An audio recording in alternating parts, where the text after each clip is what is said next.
ሰላም ለእናንተ ይሁን የተወደዳችሁ የዲቦራ ሰርክል ቤተሰቦች። ይህ የዲቦራ ሰርክል ፖድካስት ነው። አዘጋጅና አቅራቢ እኔ ህሊና ከበደ ነኝ።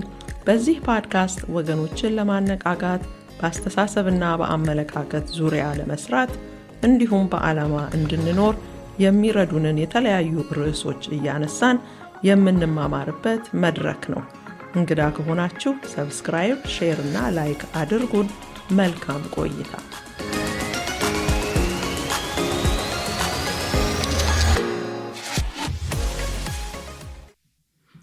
እውነተኛ ጓደኛ ለእናንተ ምን አይነት ነው? የልብ ጓደኛስ የምትሉት ሰው ማን ነው? በህይወታችን ውስጥ ደስ ከሚያሰኙን ነገሮች አንዱ ጓደኝነት ነው። እውነተኛ ጓደኛ ለጤናችን ራሱ ትልቅ ሚና የሚጫወት ነገር ነው።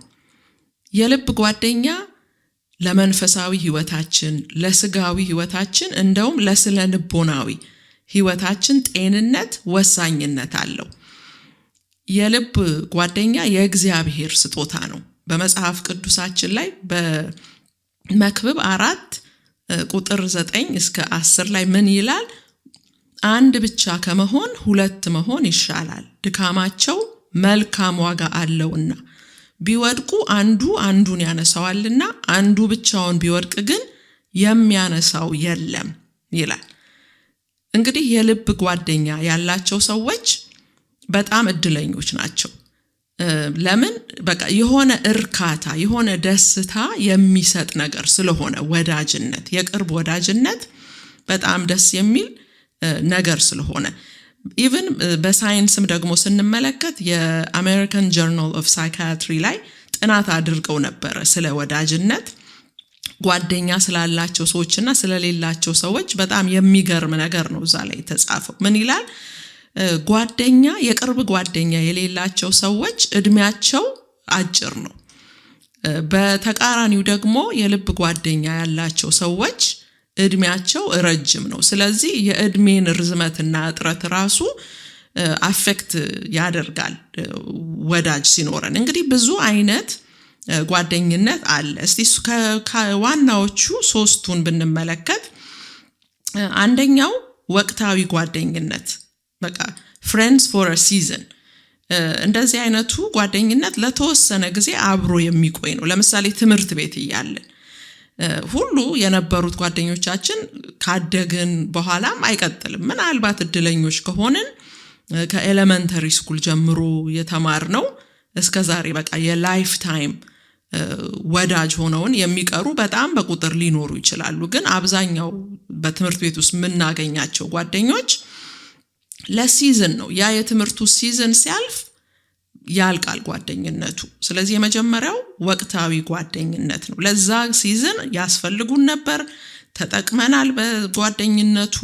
ከተወሰነ ጊዜ በኋላ ግን ወይ እነሱ አድገው አግብተው ሙቭ አድርገው ይሆናል፣ እኛም ደግሞ ወደ ሌላ የራሳችንን መንገድ ሄደናል፣ ተለያይተን በቃ ቀርቷል። ትዝታው ብቻ በውስጣችን የሚቀር። ሁለተኛው ጓደኝነት ደግሞ friends for a reason። ይሄ ደግሞ ምንድን ነው? በሆነ ጉዳይ ምክንያት ጓደኝነታችን የተጀመረ። ለምሳሌ በስራ ቦታ ሊሆን ይችላል፣ ወይ የሆነ ቦታ ሜምበር ሆነን የሆነ ጂም ሊሆን ይችላል፣ አብረን ስፖርት ምንሰራቸው፣ በተለያየ ምክንያት ብቻ የሆነ ቦታ በየሬጉላርሊ እንገናኛለን። ያ ጓደኝነት ይጀመራል እና እንደዛው ይቀጥል ይችላል። ደስ የሚለውና ሁላችንም የምንመኘው ደግሞ የሶስተኛው ጓደኝነት በቃ የቅርብ የልብ ጓደኝነት። ይሄ የላይፍ ታይም በህይወት ዘመናችን ሁሉ የሚቀጥል ወዳጅነት ነው። እንደዚህ አይነቱ ወዳጅነት ሚስጥራችንን እንከፋፈላለን፣ በደንብ እንተዋወቃለን።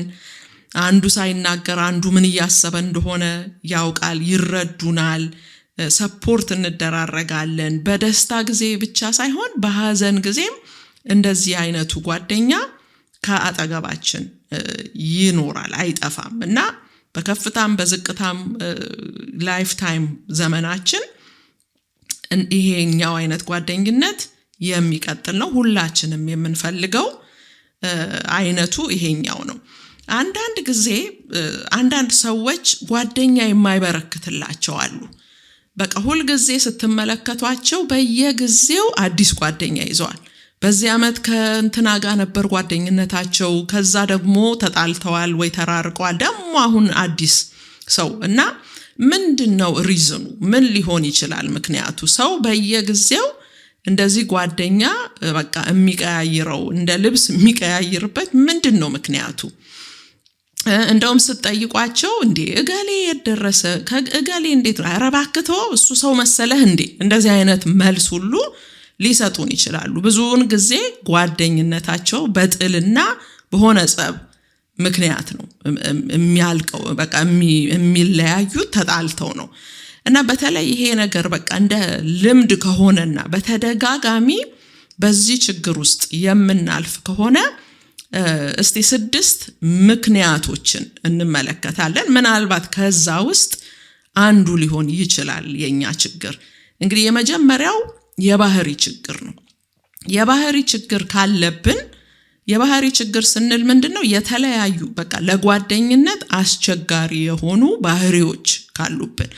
ለምሳሌ በጣም ሴንሲቲቭ ስንሆን፣ በቃ ሰው ምንም ክፋት አስቦም ባይሆን የሆነ ነገር ሲሉን በጣም ለመቀየም በቃ ምንቸኩል፣ በጣም ስስ ስንሆን፣ ወይ ደግሞ ሁሉ ነገር እኔ ባልኩት ካልሆነ የምንለን አይነት ሰዎች፣ በጣም ፑሺ፣ በጣም ኮንትሮሊንግ፣ ሌላው የሌላውን ሰው ሐሳብ ጨርሶ የማናዳምጥ እና የማንቀበል ስንሆን፣ እኔ ብቻ ነኝ አዋቂ የሚል ዝንባሌ ካለብን በጣም ከባድ ነው። ሰው ከኛ ጋር ጓደኝነቱን ቶሎ ነው ደምድሞ የሚሄደው እንደዚህ አይነቶች ባህሪዎች ካሉብን። ብዙ አይነት አስቸጋሪ ባህሪ አለ። ራስ ወዳድ ስንሆን፣ በቃ ስለ ራሳችን ብቻ በተገናኘን ቁጥር የምናወራው ስለ ራሳችን፣ እነሱ እንዴት እንደሆኑ ምን ላይ እንዳሉ አንጠይቅም። ነገሩ ሁሉ እኔ በእኔ ስለኔ እንደኔ እንደዛ አይነት ሰዎች ከሆንን ዓለም በእኛ ዙሪያ ነው የምትሽከረከረው አይነት አቲቲዩድ ካለን በጣም ከባድ ነው። ሰው የኛ ጓደኛ አካባቢ መሆንም አይፈልግም፣ ቶሎ መለየት ነው የሚፈልገው። ስለዚህ ሰዎች ይርቁናል፣ ጥለውን መሄዳቸው የማይቀር ነው። ስለዚህ የመጀመሪያው ምክንያት ምናልባት ጓደኛ የማይበረክትልን የባህሪ ችግር ካለብን ሊሆን ስለሚችል ራሳችንን በመስተዋት ማየት አስፈላጊ ነገር ነው። ሁለተኛው ምክንያት ደግሞ ጓደኛ የማይበረክትልን ምክንያት ለጥፋታችን ኃላፊነትን የማንወስድ አይነት ሰዎች ከሆንን፣ ምንም ብናጠፋ ይቅርታ የማንጠይቅ፣ ይቅርታ መጠየቅ እንደ ውርደት የምናየው ከሆነ፣ እንደ መሸነፍ የምናየው ከሆነ እና ብናጠፋም ዝም ብለን መንገዳችንን ምንቀጥል ከሆነ ሰዎችን ስለምንጎዳ ጓደኞቻችን ከኛ ጋር ሊዘልቁ አይችሉም። ስለዚህ ሁለተኛው ምክንያት በቃ ይሄ ጥፋተኛ አይደለሁም ብለን ግግም የምንለው ነገር፣ ምንም አካውንታቢሊቲ የማንወስድ ለጥፋታችን አይነት ከሆንን ጓደኞቻችን ትተውን መሄዳቸው የማይቀር ነገር ነው።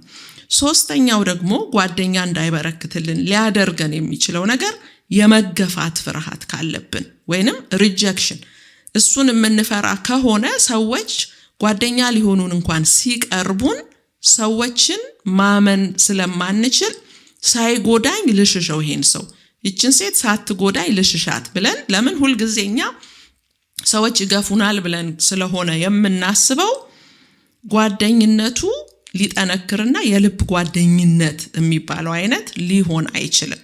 ስለዚህ ራሳችንን እናገላለን፣ ራሳችን መሸሽ እንጀምራለን ከሰዎች።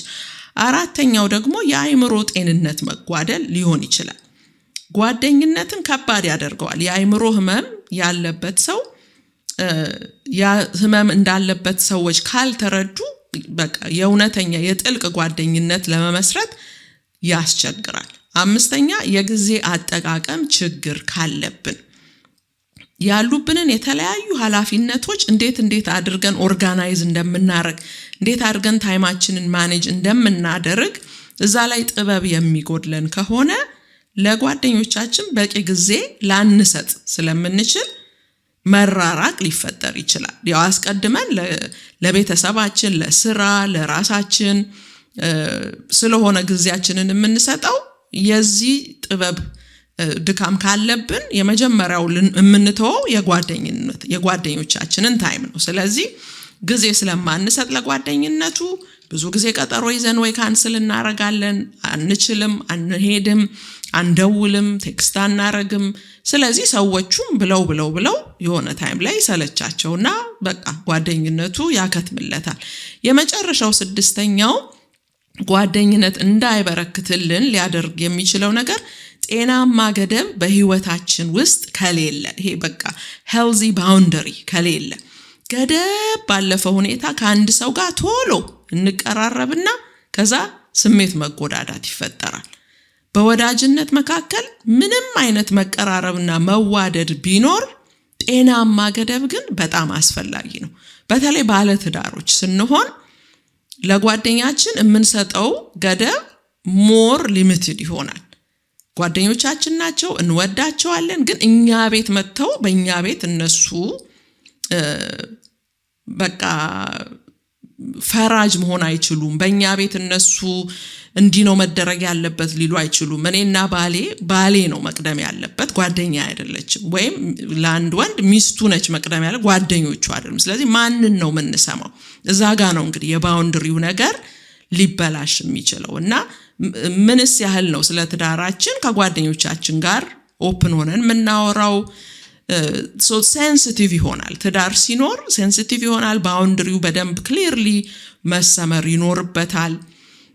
ስለዚህ በቃ እንዳንጥስና እንዳንጎዳዳ ነው ባውንድሪው እዛ ጋር የሚያስፈልገው እኮ ክፉ ስለሆንን ሰዎች ስለማንፈልግ ሳይሆን፣ ግን የሆነ ነገር ከተጣሰ አንደኛው ሰው መጎዳቱ አይቀርም። ስለዚህ ጤናማ ገደብ በህይወታችን ውስጥ ከሌለ ከጓደኞቻችን ጋር ልንጎዳዳ እንችላለን፣ ልንጣላ እንችላለን። በተለይ ገና አዲስ ሲሆን ጓደኝነቱ ረጋ ማለቱ በጣም ያዋጣል። በአንድ ጊዜ ቤስት ፍሬንድ እንሆንና ከትንሽ ወር በኋላ አይኔን እንዳታይ በዚህ ጋር እንዳታልፍ መባባል ልንጀምር እንችላለን። ስለዚህ ነው ገደብ የሚያስፈልገው። እንግዲህ ሁላችንም እንደዚህ በቃ የጓደኛ የመበርከት ችግር ካለብን ወይ የፈወረሸብን ጓደኝነት ካለ እስቲ ከነዚህ ምክንያቶች መካከል የቱ ሊሆን ይችላል? እንግዲህ ሁሉንም ነገር ሊስት አልተደረገም። እዚህ 6 ነገሮች ብቻ ናቸው። ግን እስቲ አሁን ከሰማችሁት ውስጥ የትኛው ነው ምክንያቱ? ያ ጓደኝነት ሊቀር የቻለው ታይም ማኔጅመንት ነው? ምንድን ነው? የባህሪ ነገር ነው? ጤናማ ገደብ ስላልነበረ ነው? ምን ተፈጥሮ ነው ብላችሁ ራሳችሁን እንድትመረምሩ፣ ሲቹዌሽኑን እንድትመረምሩ አበረታታለሁ። እንግዲህ የልብ ወዳጅ የምንለው እንዴት ነው? በቃ መገለጫ አለው። የልብ ወዳጅ 5 ካራክተሪስቲክስ አስቀምጣለሁኝ እዚህ ጋር። በቃ የአንድ ሰው ጋር ያለኝ ይሄ ሰው የልብ ወዳጄ ነው የምል ከሆነ እነዚህን 5ቱን ባህሪያት እዛ ወዳጅነት ውስጥ ማየት መቻል አለብኝ። አንደኛ ታማኝነት ነው። ሎያል፣ ታማኝ ጓደኛ ለሌላ አሳልፎ አይሰጥም። ምሳሌ በሰጣችሁ እናንተ በሌላችሁበት ሰዎች የእናንተን ስም በክፉ ሲያነሱ ያ ጓደኛችሁ ቢሰማ ዝም ብሎ አይሰማም። የልብ ጓደኛችሁ ከሆነ እነዛን ሰዎች ተሳስታችኋል፣ እናንተ አታቋትም ማለት ነው ይላልና ዲፌንድ ያደርጋችኋል እንጂ ጸጥ ብሎ ስለናንተ ክፉ ሲወራ መስማት አይችልም ያ ሰው። ሁለተኛው ግልጽነት ነው፣ ሆነስቲ። በጓደኝነቱ መካከል በሁለቱ ሰዎች መካከል ግልጽነት አለ። ስታጠፉ ያ ሰው ይነግራችኋል፣ ስታለሙ ይነግራችኋል እንጂ ስታጠፉ ዝም ብሎ አያያችሁም። ለምን? ስለናንተ ግድ ስለሚለው እውነቱን ነው የሚነግራችሁ። ቢያማችሁም እውነቱን መስማት፣ ለትንሽ ቀን ብታኮርፉም ይነግራችኋል። ምሳሌ 27:5 ላይ ምን ይላል? ግልጽ ዘለፋ ከተሰወረ ፍቅር ይሻላል ይላል። በጣም ደስ የሚል ቃል ነው እውነት። ግልጽ ዘለፋ፣ በግልጽ ቢነግሯችሁ ይሻላል በድብቅ ከሚወዷችሁ። በግልጽ ግን ቢዘልፏችሁ የተሻለ እንደሆነ የእግዚአብሔር ቃል ራሱ ይናገራል። ለምን? ከዚህኛ አካውንታቢሊቲ መውሰድን እየተማርን ነው የምንሄደው። 3ኛ የልብ ወዳጅ መገለጫ ባህሪ መስዋዕትነት ያለው ፍቅርና ደግነትን ያሳያችኋል። በደስታ ጊዜ ብቻ ሳይሆን በችግራችሁም ይደርስላችኋል። ይህ ሰው በከባድ ጊዜም በሐዘን ጊዜም ያ ሰው አብሯችሁ ይሆናል። አራተኛ የልብ ወዳጅ መገለጫ ባህሪ ጥሩ አዳማጭ ነው። ታግሶ ይሰማችኋል፣ ታግሶ ያስጨርሳችኋል። ስድስተኛ ወዳጅነቱ እንዲቀጥል ጥረትና አስተዋጽኦ ያደርጋል። አንዳንድ ጓደኝነት በእናንተ ጥረት ብቻ የሚቀጥላል የሚሄድ በቃ እናንተ ስለምትደውሉ እናንተ ያን ሰው ስለምትፈልጉት ብቻ ነው ጓደኝነቱ ሰርቫይቭ እያደረገ ያለው። ግን ችግሩ ምንድነው? እንደዚህ አይነቱ ጓደኝነት ዘላቂነት አይኖሩም። ከተወሰነ ጊዜ በኋላ በቃ ይደክማችኋል እናንተ። ስለዚህ ታቆሙታላችሁ። ያም ሰው በቃ ምንም በፊትም ምንም እያረገ ስላልነበረ ጓደኝነቱ ለረጅም ጊዜ ሰስቴንድ ሊሆን አይችልም። የልብ ወዳጅ ግን ሲሆን እነሱም ይጥራሉ። እናንተ ስጠፉ እነሱ ይፈልጋቸዋል። እነሱ ሲጠፉ እናንተ የት ደረሰ ብላችሁ ትፈልጉታላችሁ። ስለዚህ ወዳጅነቱ ቀጣይነት ይኖረዋል፣ ሁለቱም ሰው ስለሚተጋ። መጽሐፍ ቅዱስ ውስጥ ብዙ የጓደኝነት ምሳሌዎችን የእውነተኛ ጓደኝነት ምሳሌዎችን ልናይ እንችላለን። ግን ሁለት ቦታ የመረጥኩት አለ። አንደኛው ያለው አንደኛ ሳሙኤል 18 ምዕራፍ 18 19 እና 20 ላይ አለ ሙሉ ታሪኩ። የዳዊትና የዮናታን ወዳጅነት ነው። ያው ዮናታን የንጉስ ልጅ ነው፣ ዳዊት ደግሞ የዛ ንጉስ ወታደር ነው። ንጉሱ ዳዊትን ጠላው፣ ሊገለው ይፈልገዋል። ሁሉ ጊዜ የሆነ ነገር ፕላን ያደርጋል እሱን ለመጉዳት። ዮናታን ደግሞ ለዳዊት የቃል ኪዳን ጓደኛው ነው። ስለዚህ በአባቱና በዳዊት መካከል እንደ መምረጥ ነው የሆነበት ይሄ ልጅ። ግን ያው ንጉስ ሳኦል በክፋት ስለሆነ የተነሳው ብዙ ጊዜ ዮናታን ዳዊትን ሲያስመልጠው ሲመክረው በቃ አባቴ ሊገልህ አስቧል ከዚህ ጥፋ እንደዚህ እንትን ሲልለት ሎያል ሲሆን እናያለን፣ ታማኝ ሲሆን እናያለን፣ መስዋዕትነት ያለው ፍቅር ሲያሳየው እናያለን እና ሲያስመልጠው እናያለን። ደግሞ ዮናታን ከሞተ በኋላ ዳዊት ደግሞ ያንን በቃ ሎያልነቱን ምናየው ከዮናታን ቤተሰብ ሰርቫይቭ ያደረገ ሰው አለ ወይ ብሎ መርዳት ስለፈለገ የሱን ዘመድ የሱን ልጅ ሲፈልገው እና አንድ ልጅ አገኘ። እሱን በቃ ወደ ቤተ መንግስት አምጥቶ ሲረዳው ሲያኖረው ተጽፏል። እና ይሄ በቃ የቃል ኪዳን ጓደኝነት እስከ ህይወት መጨረሻ እስከ ዮናታን ህይወት መጨረሻ የቆየ ጓደኝነትን እናያለን። ሁለተኛው ደግሞ መጽሐፈ ሩት ነው። መጽሐፈ ሩት ላይ ስንመለከት የሩትና የናሆሚ ወዳጅነትን መመልከት እንችላለን። የሥጋ ዘመዱ አይደለችም። ሩት ግን ተከትላት ናሆሚን የማታውቀው አገር የማታውቀው ህዝብ ያለበት ጋር መጣ። አልተውሽም፣ በቃ ካንቺ ጋር ሄዳለሁ፣ ህዝብሽ ህዝቤ ይሆናል፣ አምላክሽ አምላኬ ይሆናል፣ አንቺ በምትሞችበት ስፍራ በዛ ነው የምሞተው፣ አልለይሽም። በቃ እንደዚህ ደስ የሚል ወዳጅነትን እናያለን። ታማኝነት ያለው ሳክሪፊሻል ፍቅር። ሩት ብዙ ዋጋ ከፍላለች። ቤተሰቦቿን ወላጆቿ ይኖራሉ፣ እህት ወንድሞች ይኖራታል። አገሯን ትታ ህዝቧን ትታ ነው ናሆሚን ተከትላ ወደማታውቀው ስፍራ የሄደችውና ዋጋ የሚያስከፍል ፍቅርን ስተሰጣት እናያለን። እንግዲህ ዛሬ ላሉን የተለያዩ ጓደኝነቶች ስለተለያዩ ጓደኝነቶች ምንድነው የምናስበው? ቅድም እንደተጠቀሰው 3 አይነት ጓደኝነት አለ። ለሲዝን ጓደኞች የሆኑን ይኖሩናል፣ ለሪዝን የሆኑን ይኖሩናል። ከዛ ደግሞ የልብ ጓደኛ እንደው እግዚአብሔር ከባረከን አትሊስት 1 ወይ 2 ሊኖረን ይችላል እና አፕሪሺየት እናድርገው፣ በቃ ዋጋ እንክፈልለት። ይሄ ጓደኝነት እንዳይጠፋብን ተረሳስቶ እንዳይቀር ይሄ ትልቅ ስጦታ ስለሆነ እግዚአብሔር የሰጠን ነርቸር ልናደርገው ይገባል። ማድረግ የምንችለውን ነገር ጓደኝነታችን እንዲቀጥል ጥረት ማሳየት አለብን። በእውነት ጓደኛ የእግዚአብሔር ስጦታ ነው። እግዚአብሔር አዳምን ፈጠረውና ሰው ብቻውን ይሆን ዘንድ መልካም አይደለም ብሎ ሔዋንን ሰራለት። ግን ይሄንን ነገር እግዚአብሔር ስለ ትዳር ብቻ ነው የተናገረው ብዬ እኔ አላምንም።